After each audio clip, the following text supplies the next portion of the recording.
Do you feel like you're not training hard enough? Feeling like you don't know if you're doing the right things at the gym? If you feel this way, then this is the video for you, because I'll be going over things that will impact your training performance. It is important to keep this in mind. That way you don't do them again. Okay, let's break it down. So one of the reasons why you might feel like you're not training hard enough is because you have a routine. You're used to doing the same thing over and over. Since you're doing the same workout every single time the same way, then your body gets used to it, and so things become a lot more easier. And to break out of this habit is really just as simple as this. Do another exercise. Simple as that. If you do bench press, then just simply change it to dumbbell bench or incline bench. Or you could also work out with a partner. Like you can do the same workout that you were doing before, just with a partner. You could try doing more reps. You can try doing lighter weight. You could try having better form. If you feel like you're not training hard enough, it's because you just got used to it. You have to change it up every once in a while. If you don't, then you're gonna keep putting the same output. But this is obvious, of course. Everybody knows that having the habit of doing the same exercises is gonna lead to, well, complacency. But there are other things that might impact your performance. One of the things that a lot of people don't really take a note of is their focus. Like, how focused are they at the gym? Like, if you're like just scrolling through your phone between sets, you're not really focused. If you stop like around like 5 or like even 3 reps from failure, then yeah, that's not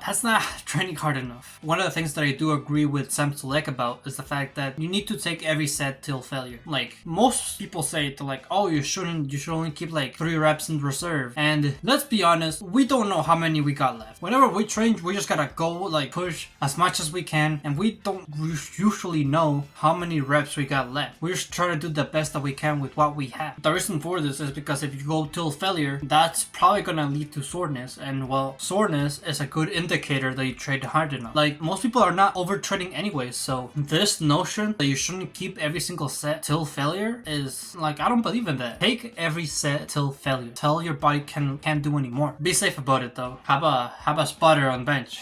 This is something that I keep mentioning in all of my videos. Have a spotter in bench. Have a spotter in bench. Pretty much just don't keep reps in reserve. Go all out. And if you go all out, that means that you're focused. Now there's different, okay, I'm about to go on a whole different rant. Now there's different ways to go till failure. There's 1 rep maxes, and then, you know, there's like when you do like a couple of reps and then you fail. And then there's like when you do like about 20 reps and then you fail. And what is the best form to do this? Well, it depends on the exercise. For example, 1 rep maxes are like a few reps would be beneficial when it comes to deadlift. When it comes to squatting, having the reps between having 8 to 12 reps would be the most beneficial. And then when it comes to like the rest of the muscle groups, I feel like it could be either or, just like, you know, not a 1 rep max. I don't think it's really beneficial to do like 1 rep max of curls. Between 8 to 20, that's fine. As long as you fell in between those numbers, then yeah, that should be fine. If you want to grow muscle, of course. If you want to optimize powerlifting, however, then yeah, 1 rep maxes. But you know, make sure it's in compound movements, like, you know, bench press,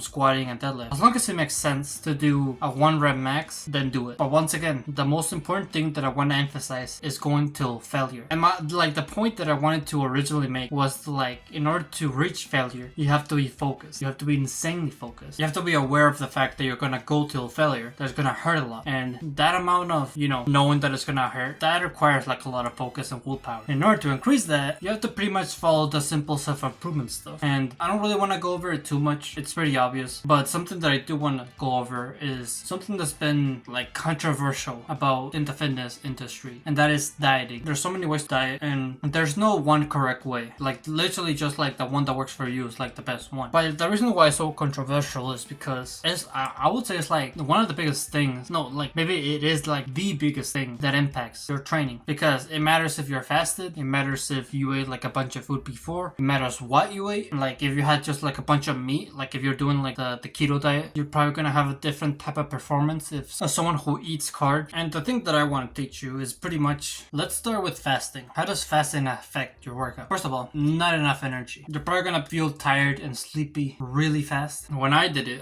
like on a leg day, so I felt it right away. I remember squatting and just feeling like out of it. Usually when I do my leg day, I I squat and then I do different exercises. But on that day, I just couldn't. However, the difference was that I could do more reps much easier. I pretty much did longer reps with like a 45 on each side. Pretty much when you're fasted, your brain is more focused because since like you don't have any food in you yet, your body is not taking like energy to process that food. So it leaves all the energy to the brain, and the brain focuses more. And if it focuses more, then more willpower to do more reps. That's what I think, at least. And the same thing goes with only eating meat. I also tried this, and there's like only like a slight difference. Like you're only slightly more energetic, but you're still doing more reps. You still like have more focus to do more reps. Most of the workouts that you're gonna be doing whenever you do either fasted or like carnivore / keto are probably gonna be higher rep ones, because as I mentioned, you're gonna be like tired. You're not really gonna have the strength to do like 1 rep maxes or like maybe like 8 reps. Like you're not gonna be able to do a lot of weight, but you're gonna be able to have lighter weight and do more reps. That was my experience with fasting and the carnivore /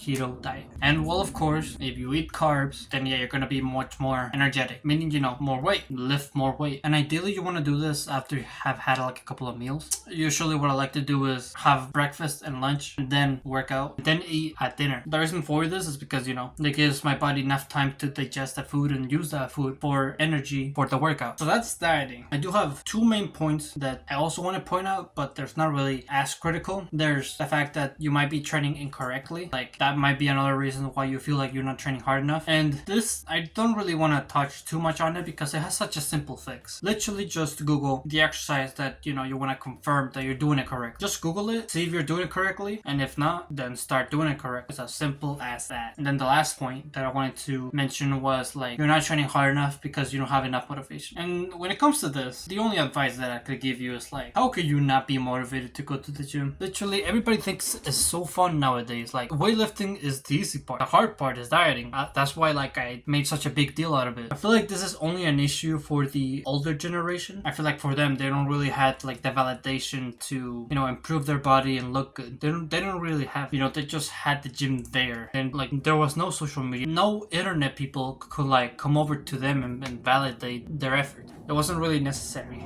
You were more validated if you were a wealthy person. I mean, you're still like, that's something that's never changed, but like validation from your physique has been higher than ever before nowadays. Even if you're older and get into social media, you can still be validated for like making an effort to improve yourself, to want to have a better physique. That's like one of the beauties of the internet. And then there's also the other side where there could be haters. But still, I'm drawing away from my main point, which is pretty much that it is really hard to not be motivated to go to the gym. I know there's outliers out there, but the outliers are so few that I don't really want to consider them. I know it's really mean and stuff, but like, come on. Everybody says it's fun. It's fun to do. Like literally all you need to do is get in there once and you'll want to do it over and over. Like as long as you do it properly and somebody teaches you how to do it correctly, just have a trainer. Everybody's encouraging it. Everybody's doing it. People are getting famous from it. How can you not be motivated? But with that, thank you for watching this video. If you liked it, make sure to leave a like. Subscribe if you're new or if you like my channel. And always remember to live your life like there's no tomorrow.